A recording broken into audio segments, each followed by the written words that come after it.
hard or soft landing. Some economists see neither if growth accelerates. And this is a crazy market that we're in. Projections keep changing. And essentially what we're doing, we're all watching inflation together while watching wage growth. And I want to show you some stuff and share some thoughts. This is a chart from the Wall Street Journal, and they asked the economists, hey, what are the odds of recession? And before, the projections were maybe 65% chance of recession, something like that. You can see here that the chance is starting to go down a little bit, but let's get some more details of what each bank says. So first, we'll start with Goldman. This is Goldman Sachs. Economists at Goldman Sachs said last week that they now see a 25% probability of recession in the next 12 months, down from an earlier 35%. So Goldman's saying things look a little bit better than we originally thought. Moreover, the bank expects inflation to fall to 3% this year, with the unemployment rate rising modestly to 4%. So they're saying a little bit rosier scenario than the other banks. Moreover, this is Goldman. If we see a reacceleration to trend or above trend growth, and I don't think we have so far, then yeah, we would worry it would be hard to get to inflation close to 2% to say have a soft landing. Also, too, coming from Barclays, we can see what they say. This is Barclays, now forecasting a recession beginning by the fall instead of by summer. So Barclays has a worse sort of outlook than Goldman. And then they're saying he expects the Fed to raise rates by a quarter point in the next 3 meetings in March, May, and June, bringing the benchmark rate to 5.5. So Barclays is saying, inflation is going to be higher. Fed's going to need to raise the rates 3 more times. There are various projections. I'm reading these guys with you, just so you have a general idea of sort of what the discussion is. And essentially what it is that markets price in what they think the Fed is going to do and where they think the economy is going. And this is sort of why we read different projections. What's another one here? It says, investors in interest rate futures markets see a 90% chance that the Fed will lift rates above 5% by June, up 45% and go. So now even the futures markets are telling us that we think that rates are going to be higher. This is moreover coming from Morgan Stanley. A growth pickup could lead to Fed to raise rates more than it would do otherwise to show inflation to a 2% goal over the next few years. In our view, it's from Morgan Stanley, no landing is just a soft landing or hard landing waiting to happen. So that's kind of interesting. They're saying, there's no avoiding the inevitable is kind of what their point of view is. And it's interesting because the Fed, they keep saying the same thing over and over again. We're going to experience pain.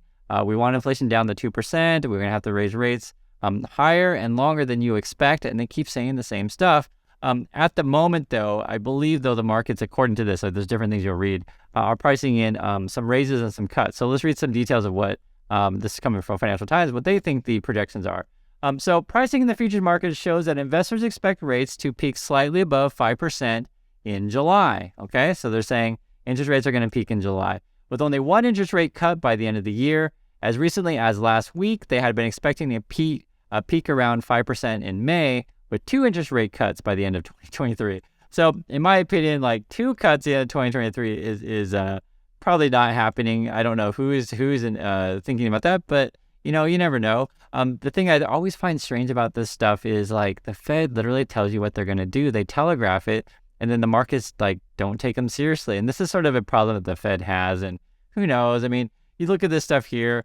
This is coming in another headline. Investors are exiting U.S. stock funds during the 2023 rally.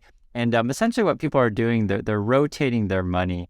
You can actually see it in the charts here. Let me just show you guys. We'll actually read some of the details. It says, U.S. stocks bounced back to start the year, but investors are fleeing funds tracking them.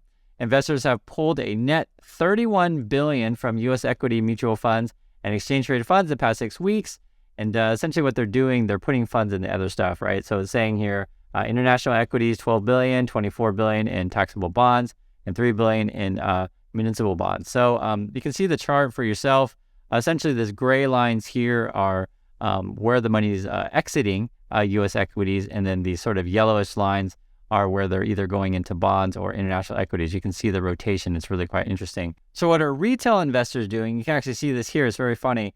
Among individual investors, net purchases of single stocks have climbed since the start of the year, while net buying of ETFs has stagnated. And this is coming in from Vanda Research. Moreover, you probably guess which stock it is, but we'll read it together. For individuals, single stock buying has been dominated by one market darling, Tesla. Over the past several weeks, Tesla has accounted for roughly a third of all single stock purchases by individual investors. So basically, if you're interested in buying stocks and you're looking at one particular one, the third of all single stock net purchases are Tesla. So people are just piling in the Tesla basically, but it's a lot of retail investors. You can take a look at this as well. This is essentially what our retail investors are interested in, and this is the same stuff, but just in a chart version. ETFs, what is this, around the 4.2, around maybe 5 billion money going into that, whereas single stocks, it's actually double that. It's more closer to like 12 billion, actually a little bit more than double. It's pretty crazy. So this is sort of where people are going. I made a video about this before. If you want to hear my thoughts on single stock versus ETF, I'll put a link if you like, or you can find it. So that was just sort of a quick wrap up of what's going on in the markets, what people are saying. And in fact, I'm getting ready to watch the Super Bowl. As of this recording, it's on just in a few hours. And I'll just tell you, full disclosure, I went to the University of Pennsylvania. I lived in Philadelphia, so you know where I am at. Fly, Eagle, fly. So let's go. And I'll see you guys in the next video.